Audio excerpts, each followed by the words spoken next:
Hi there, I'm Lisa Bousson. I've been seeing, hearing, and feeling spirit since early childhood, and now work professionally as a psychic medium, author, speaker, and instructor. I'm an ordained spiritualist minister, an ordained metaphysical minister, and my passion is to teach and help others, like yourself, to learn about the world of spirit. Because of all the blessings I've received in my life, I truly believe that it is my duty and my honor, of course, to share the blessings with you. I've learned a lot about spiritual matters over the past 50-odd years, and this show is one of my opportunities to pay it forward. On the Lisa Bousson Show, you'll learn about spiritual and metaphysical topics, all message shows where I'll be doing free mini readings, and I'll also be hosting notable professionals in the fields of spirituality, metaphysics, alternative health and healing, and a lot more. Also, during the live shows, you're able to chat in or even ask the presenter, who would be myself, or the guest, a message from spirit or some guidance pertaining to your life. So I hope you're able to sit back and relax and enjoy the time with me today. I hope to inspire you, inform you, and help you to make the connection with those in spirit.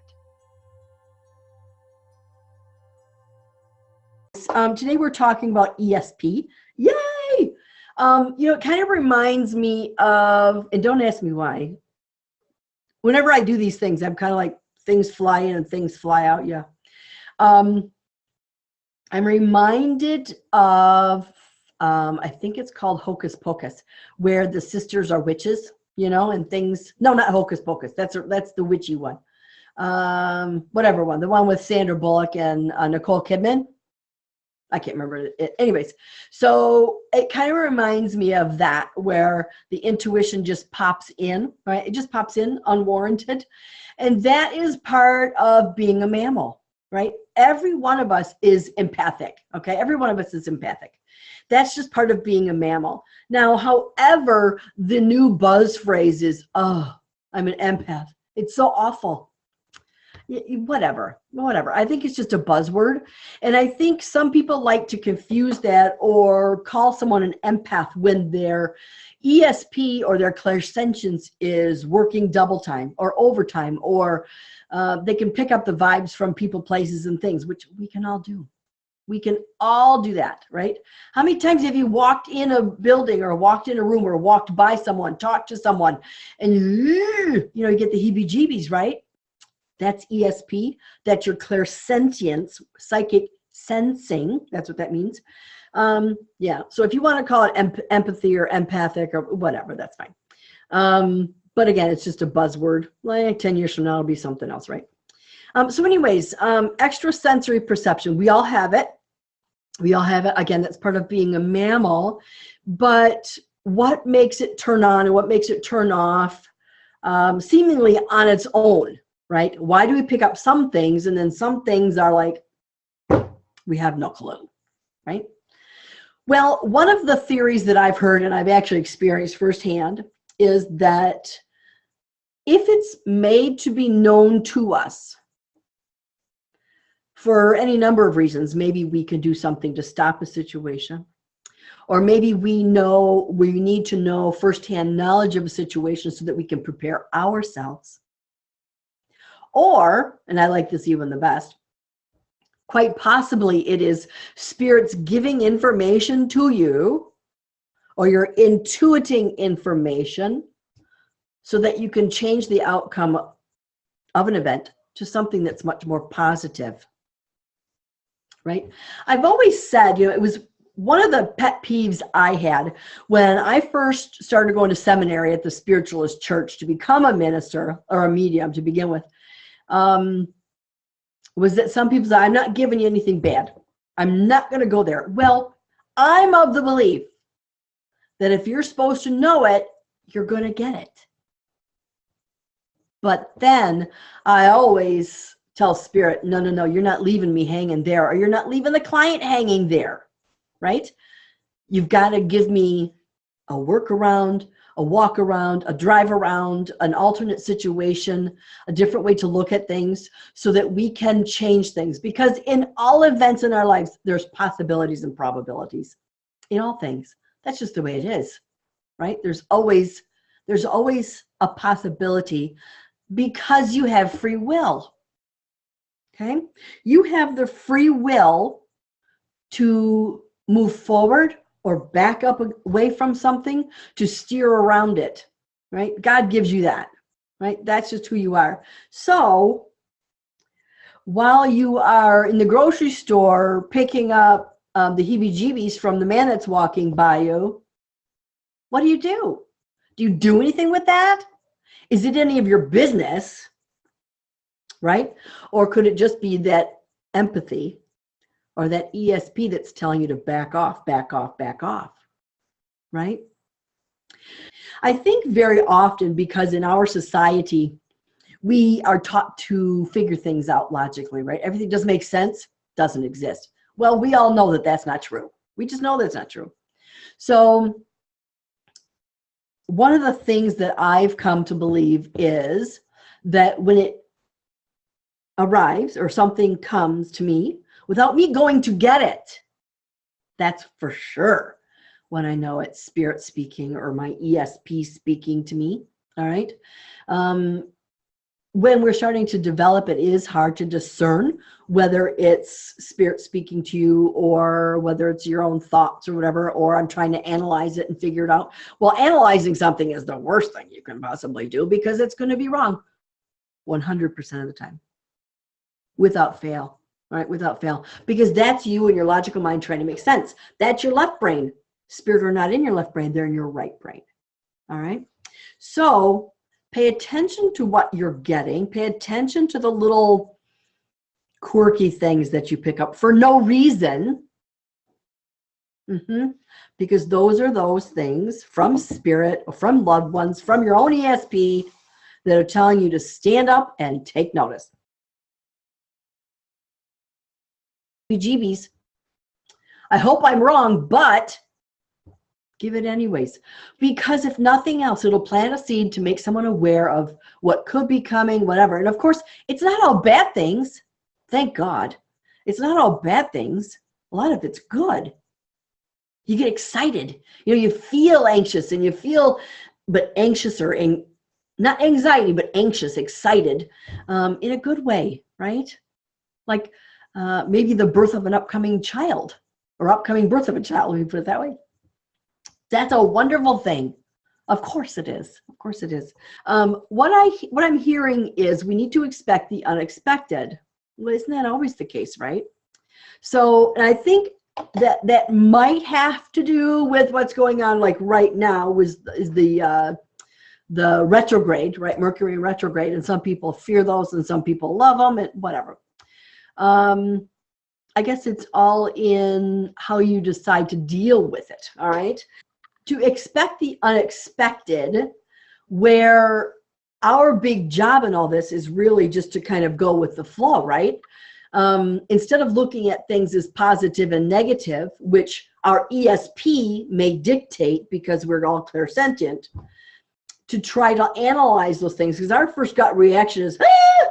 Right? It's not always that way. And I'm sure you've realized that, that once in a while and you have this panic attack, you're thinking, oh my God, what's coming? And when the event is over, you're thinking, is that all it was? Well, here's what happens. We get that in the pit of our stomach, like something's going on, something's wrong, whatever. Then our left brain tries to figure it out. And that's where we get into trouble. That's where we get into trouble. Because our left brain says, oh my gosh, what's wrong with my kids? What's wrong with my husband? Am I okay when I'm driving? You know what I mean? We come up with all these terrible scenarios. Right? And it, honestly, 9 times out of 10, it is just something that was like, is a little bloop on the radar. Okay, but our body picks it up and our left brain tries to analyze it into something that's crazy bad. Okay, so go with the flow. Yeah, there's going to be ups and downs, of course, but try not to analyze things. As soon as you get that, right, that heebie-jeebie, if you're in a position to do so, sit back for a minute and breathe through that. Try to breathe through that so that you can look at things logically. Yes. Look at things logically. Can you figure out, is it from the past or is it coming? All right. So if you're right-handed, the past is your left, the future is your right, just like when you're reading, okay? Some people, if you're left-handed, it's just the opposite. But for right now, just go left to right, just like you're reading. That's easy. So can you feel where it's going? And again, that's a clairsentient thing, right? That's your ESP feeling where I'm going. Was it from something from the past or something from the future? Okay. And then you need to look at it. Does this have to do with a person, place, or thing? Am I feeling person? Nah. Am I feeling place, like I need to be somewhere? Or is there an event at a place out of town or something like that, you know? Or is it a thing? Is there something that I'm missing here? Am I supposed to be doing something?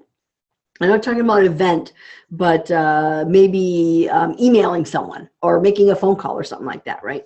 So doing those things. And a thing can also be maybe the little lid on my water bottle came off and I pick it up and it splashes all over me, right? So, and I'm in the middle of a webinar. That would be very embarrassing. Not the end of the world, but embarrassing, right? So maybe I'm picking. So I certainly hope that that's not, I'm not picking something up. Wouldn't that be something? So anyways, yeah, so analyze person, place, the thing, and that's the only thing that you're to analyze. It's the only thing that you're supposed to engage that left brain in, and then get out of the left brain. Think about it for a second. Does it feel right? Right? So it can kind of help you pinpoint where things are happening or what you need to look at, all right, to try to maneuver around, step around, walk around, right? Because again, there's that opportunity that Spirit gives you because you have free will. Moving on to ESP, extrasensory perception. Some people, I think, confuse that with clairvoyance, clairaudience, clairgustance, clairalience, or clairolfactance, either one. Because they think that it's all one and the same, and it in fact is not. The ESP is simply, at least what I found in all my years of doing this, is that it's the clairsentience, which is our gut instinct, because we're mammals, plain and simple, you know, plain and simple. Granted, the other clairs can come into the mix, you know, when you're trying to interpret things. Absolutely, that's fine. And to be honest with you, as a reader, that's what this is what primarily my clairaudience is, my main mode of transportation. Clairsentience, so the ESP is second. But even when I see something, everything is filtered through the clairsentience, right? So for instance, if you, like in your mind's eye right now, close your eyes, close your eyes. So in your mind's eye, if I told you to envision an apple in your mind and you can see it, how do you feel about that apple?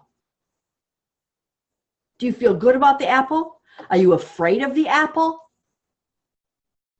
Right? So go ahead and open up your eyes. Just a little experiment, because if you could see the apple, then you're clairvoyant. Ha-ha! So not only are you clairsentient, which everybody's clairsentient, because everybody has the ESP, because everybody's a mammal, blah, blah, blah. But not everybody's clairvoyant. You just proved that you are.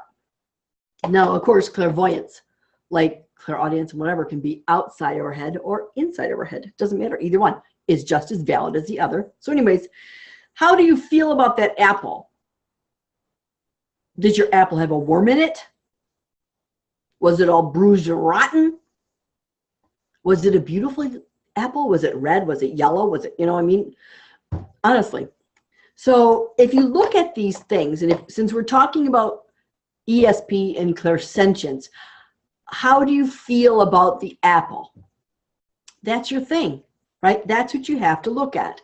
Do you feel positive about the apple? Like, oh, that reminds me of my niece who's a teacher, right? She's an elementary school teacher. It reminds me of her. Or do you see a worm in the apple, and does that make you feel like, oh, something's coming? Blah. Okay. Or is the apple black? Right. And of course, the apple black would be, okay, something's real. I feel like Cruella de Vil or Adam and Eve, you know, like this poisonous apple, right? So it really depends upon how you feel about it. I wish everybody well. Thanks for listening in, and God bless everybody. I love you. Take care.